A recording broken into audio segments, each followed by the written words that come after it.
नमस्कार मित्र हो. आणि सिम्प्लिफाय आय एस या प्लॅटफॉर्मवरनं आता आपण भेटत आहोत एवढ्यासाठीच की आज आपली MPSC पूर्व परीक्षा 2025 जी बहुचर्चित परीक्षा होती त्याचा पहिला पेपर आणि दुसरा पेपर दोन्ही झालेले आहेत. आणि पहिला पेपर झाल्यानंतर ना आता आपण इतिहास या विषयावर जे प्रश्न विचारले होते त्याच्याबद्दल त्याची अपेक्षित किंवा जे येणारी उत्तरं आहेत ते आपण ह्या लेक्चरमध्ये तुम्हाला सांगणार आहे. त्याचे रेफरन्स जर कोणाला पाहिजे असले तर परत तुम्ही आमच्या टेलिग्राम चॅनलवर किंवा आमच्याशी तुम्ही कॉन्टॅक्ट करू शकता. तुम्हाला त्याचे रेफरन्स पण दिले जातील. आता आपण तुम्हाला संभाव्य उत्तर काय आहेत ह्या परीक्षेची, मग त्यातल्या इतिहास विषयाची ते मी तुम्हाला सांगणार आहे. तर पहिला प्रश्न विचारला होता बघा, 11 एप्रिल 1942 रोजी काँग्रेस वर्किंग कमिटीने टिंब नाकारण्यासाठी ठराव पारित केला.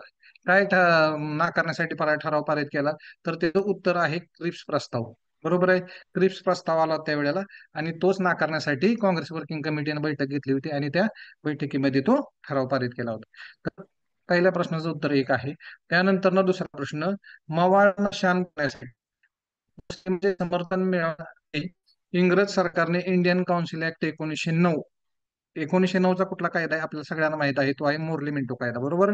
मोर्ले मिंटो, त्यामुळे दुसऱ्या प्रश्नात सुद्धा उत्तर एकच आहे. मोर्ले मिंटो कम्युनल इलेक्टोरेटचा कायदा मोर्ले मिंटो मॉन्टेग्यू चेम्सफोर्ड 1919चा आहे. त्यानंतर तिसरा प्रश्न विचारला होता, सुधाकरांना आपले आई वडील, पत्नी, मुली आणि देशबांधव अशा सर्व निकटवर्तीयांचा विरोध पत्करून जगण्याचा प्रवास करावा लागतो हे सांगणारे वामनराव माधवराव कोल्हटकर हे समाजसुधारक टिंब येथील होते. तर हे समाजसुधारक विदर्भातले होते, लक्षात घ्या. जे आत्मवृत्त आहे आपल्या महर्षी धोंडो केशव कर्वेंचं लुकिंग बॅक, त्याच्यामध्ये त्यांचा उल्लेख आहे आणि त्यात त्यांनी स्पष्ट दिलेला आहे की वामनराव माधवराव कोल्हटकर हे नागपूरचे होते. नागपूर हे विदर्भात येतं, त्यामुळे हे जे उत्तर विदर्भ असणार आहे. प्रश्न त्यानंतर प्रश्न होता, मुघलकालीन न्याय शिक्षा आणि शिक्षेचे स्वरूप याच्या अचूक जोड्या जुळवा. मग त्यामध्ये हद्द, ताजीर, किस्सास आणि तशहीर ह्या चार शिक्षा दिल्या त्या अस्तंभामध्ये आणि ब स्तंभामध्ये शिक्षेचे स्वरूप दिलं होतं. आता ह्यातलं किस्सास जो आहे ना, किस्सास म्हणजे जशास तसे असत. काय जशास तसं म्हणजे तुम्ही जर एखाद्याचा हात तोडला असला तर त्याला शिक्षा म्हणून त्याचा पण हात तोडायचा. तर क ला एक जोडल्यानंतर ना आपले दोन पर्याय कटून जातात, 1 आणि 4 राहतो फक्त 2 आणि 3. आणि ह्यातलं जे उत्तर आहे ते 3 आहे. कारण हद्द, हद्द म्हणजे मृत्यूदंड, हातपाय तोडणे, म्हणजे एक्स्ट्रीम लेवलची शिक्षा आहे ती, मृत्यूदंड, हातपाय तोडणे. त्यानंतर ना ताजीर, ताजीर म्हणजे ताकीद, समज वा हद्दपार करणे. आणि तशहीर, तशहीर म्हणजे मानहानी, धिंड काढणे. म्हणजे पनिशमेंट्स इन मुघल एम्पायर असं एक पुस्तक आहे, त्याच्यामध्ये ह्या शिक्षा दिलेल्या आहेत. ते पुस्तक आहे आपल्याकडं. त्यानंतर पाचवा प्रश्न विचारला होता आपल्याला की बॅरिस्टर चित्तरंजन दास यांनी 1917 मध्ये केलेल्या 4 प्रसिद्ध भाषणांना एकत्र करून खालीलपैकी कोणते पुस्तक प्रसिद्ध करण्यात आले? हे इंडिया इंडिपेंडन्स पर्याय क्रमांक 2 त्याचं उत्तर आहे. तुम्ही नेटला जरी टाकलं इंडिया फॉर इंडिपेंडन्स तरी सुद्धा डायरेक्ट ते रिटर्न बाय येईल आपल्याला चित्तरंजन दास. ओके. त्यानंतर संस्थानात विलिनीकरण, हैदराबाद संस्थान विलिनीकरणात मार्गदर्शक म्हणून भूमिका बजावणारे लेफ्टनंट जनरल विचारले होते. बरोबर आहे. लेफ्टनंट जनरल ह्या वेळेला लेफ्टनंट जनरल कोण होते तर राजेंद्र सिंग होते. तर ह्याचं उत्तर पर्याय क्रमांक 2 असणार आहे, राजेंद्र सिंग. त्यानंतर मुघल बादशाह अकबराने, पुढचा प्रश्न, मुघल बादशाह अकबराने 1854 मध्ये खान ए खानान ही पदवी कोणाला दिली? तर दिली ते अब्दुल रहीम, मिर्झा अब्दुल रहीम. त्याच्याकडे एक ते नवरत्नामधला एक रत्न होता, तो म्हणजे मिर्झा अब्दुल रहीम. त्यालाही खान ए खानान, खान ए खानान म्हणजे काय? लॉर्ड ऑफ लॉर्ड्स, म्हणजे सगळ्यात मोठा, अशी पदवी मुघल बादशाह अकबराने त्याला दिली होती. ह्याचं पर्याय क्रमांक 3 असं उत्तर आहे 7व्या प्रश्नाचं. त्यानंतर 1877 मध्ये झालेल्या दिल्ली दरबाराचे वर्णन भारतीय संसद म्हणून कोणी केले? तर हे जे भारतीय संसद म्हणून वर्णन कोणी केलं आहे तर गवा जोशी यांनी, लोकहितवादी. कारण 1877च्या दिल्ली दरबाराला लोकहितवादीच उपस्थित होते आणि त्यांना तिथं मानपत्र देण्यात आलं होतं. त्यामुळे त्याच्यावरनं हे उत्तर आहे की भारतीय संसद त्याला कोण म्हणलं तर गवा जोशी, हे त्याचं उत्तर असणार आहे. त्यानंतर प्रश्न क्रमांक 9, दिवान ए आमिर कोही नावाचे स्वतंत्र खाते कोणी स्थापन केले?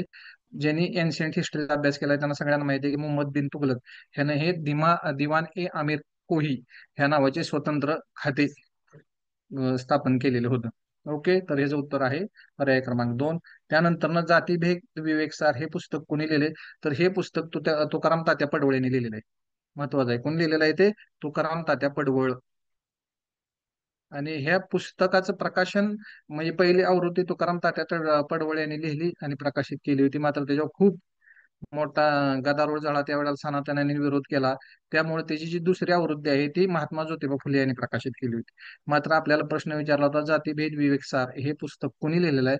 तर ते लिहिलेलं आहे तुकाराम तात्या पडवळ. त्यामुळे प्रश्न क्रमांक 10चं उत्तर आहे पर्याय क्रमांक दोन. त्यानंतर पुढचा प्रश्न, पंचशील तत्वांचा पुरस्कार प्रथम भारत व चीन या देशांनी केला, तेव्हा भारताचे पंतप्रधान आणि चीनचे पंतप्रधान कोण होते? एकदम सिंपल प्रश्न होता. अभ्यास जरी नसता तरी सुद्धा आपण त्याचा अटेम्प्ट करू शकला असता, फक्त हे कारण दोन्ही चे पंतप्रधान विचारले त्यामुळे ते एक एकच असतील ना. जिथं पंचशील तत्वांचा पुरस्कार केला ऍट अ टाइम दोन पंतप्रधान असणार नाहीत, त्यामुळे तसा असणारा एकच पर्याय याच्यामध्ये होता, फक्त हे. आणि तेच आहे जे 1954 ला पंचशील तत्व झाली, त्यावेळेला चीनचे पंतप्रधान जे होते ते चाव यानलाय आणि आपले होते ते पंडित जवाहरलाल नेहरू. त्यामुळे जे उत्तर आहे फक्त पर्याय क्रमांक चार. त्यानंतर विधवा व पण अनाचार हे पुस्तक टिंब टिंब यांनी लिहिले. विधवा व पण अनाचार हे पुस्तक गोपाळ गणेश आगरकर यांनी लिहिलेलं आहे. कारण विद्वांचे म्हणजे गोपाळ गणेश आगरकर हे अतिशय म्हणजे मॉडर्न विचाराचे होते. थोडक्यात जे प्रतिगामी विचाराचे होते त्यांना विरोध करणारे होते, आणि त्यांनी विद्वांच्या समस्या मांडायसाठी त्यांनी ते पुस्तक लिहिलं होतं, विधवा व पण अनाचार. म्हणून पर्याय क्रमांक 12चं उत्तर आहे चार. त्यानंतर पुढील राजे व त्याची राजघराणे ओळखा. 13वा प्रश्न होता. सरळ सिंपल प्रश्न विचारला होता. इकडे राजे दिले होते अपराजित, आदित्य वन, त्यानंतर विजयालय आणि भोज एक. ह्यातलं विजयालय एवढं जरी माहित असतं की हा राजघराण्याचा संस्थापक होता, तरी सुद्धा आपल्याला ह्याचं उत्तर आलं असतं. ह्याचं उत्तर आहे पर्याय क्रमांक दोन. अपराज हा पल्लव घराण्यातला होता. आदित्यवन चोळ घराण्यातला होता. विजयालय चोळ राजघराण्याचा संस्थापक. आणि भोज एक हा गुर्जर घराण्यातला होता. त्यानंतर 14वा प्रश्न आहे की खालीलपैकी कृष्णदेवराय यांच्याशी संबंधित योग्य विधाने कोणती? पहिलं विधान विचारलं होतं, विजयनगरच्या साम्राज्याचा सत्ताधीश कृष्णदेवराय यांनी अमुक्तमाल्यदा हा काव्यग्रंथ लिहिला होता का? तर लिहिलेला आहे. हे वाक्य बरोबर आहे. त्याने अमुक्तमाल्यदा हा काव्यग्रंथ लिहिलेला आहे. त्यानंतर त्यालाच आंध्रभोज, अभिनव भोज असे पदव्या सुद्धा त्याने घेतलेल्या होत्या. आणि पेदन्ना हा महान कवी त्याच्याच कृष्णदेवरायाच्याच दरबारात होता, पेदन्ना. त्यामुळे हे तीन वाक्य बरोबर आहेत. आणि कृष्णदेवराय हा संगम राजघराण्यातील होता का? तर नाही, हा तुलवा घराण्यातला होता. कुठला? तुलवा घराणं होतं, तुलवा. त्यामुळे हे पर्याय चौथा चुकीचा आहे. त्यामुळे ब क बरोबर मधला एकच पर्याय 14वा प्रश्नाचं उत्तर आहे पर्याय क्रमांक तीन. त्यानंतर टिंबटिंब या समाजाचे सदस्य होण्यासाठी व्यक्तीला ख्रिश्चन आणि बनलेला पाव आणि मुस्लिमांच्या हातातील पाणी पिणे बंधनकारक होते. पर्याय होते ब्राह्मो समाज, आर्य समाज, प्रार्थना समाज, सत्यशोधक समाज. ह्याच्यामध्ये मूळ तर पर्याय असायला पाहिजे होता परमहंस सभा. बरोबर आहे. ज्याने आपल्याला आपण अभ्यास केलेला आहे हिस्ट्रीचा त्यांना माहित असलं पाहिजे की हे जे उत्तर परमहंस सभा हे प्रॉपर आहे. मात्र हे जर आता उत्तर आयोगाने दिलं तरी मॅक्सिमम येण्याचे चान्सेस आहेत प्रार्थना समाज. कारण परमहंस सभेच्याच तत्वातून पुढे आलेला प्रार्थना समाज आपल्याकडे होता. ब्राह्मो समाज हा परमहंस सभेच्या पूर्वी होता. बरोबर आहे. म्हणजे परमहंस सभा जी प्रेरित झाली होती ब्राह्मो समाजावर. पण ब्राह्मो समाजात ज्या वेळेला आपण वाचन करतो त्यावेळेला असं कुठेही लिहिलेलं नाही की त्यात व्यक्तींना ख्रिश्चनाने बनवलेला पाव, मुस्लिमाच्या हातातले पाणी पिणे बंधनकारक आहे. हे ज्या वेळेला आपण परमहंस सभेचं तत्वज्ञान वाचतो त्यातच हे असे वाक्य आहेत.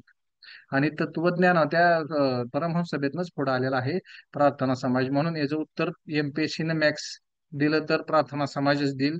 आणि नाही तर मग ह्याला किती रेफरन्स आपण कोणी कसे पाठवल त्यानुसार हा प्रश्न कॅन्सल सुद्धा होण्याची शाश्वती आहे. तरी एवढंच. ह्याच्या म्हणजे व्यतिरिक्त आपण अजून त्याचे रेफरन्स सुद्धा आपल्याकडे आहेत. आपण रेफरन्स ज्यांना कोणाला पाहिजे असतील तर तुम्ही कॉन्टॅक्ट करा आमच्याकडं द सिम्प्लिफाय आय एस या प्लॅटफॉर्मवरून. तर आजच्यासाठी एवढंच. धन्यवाद. थँक्यू.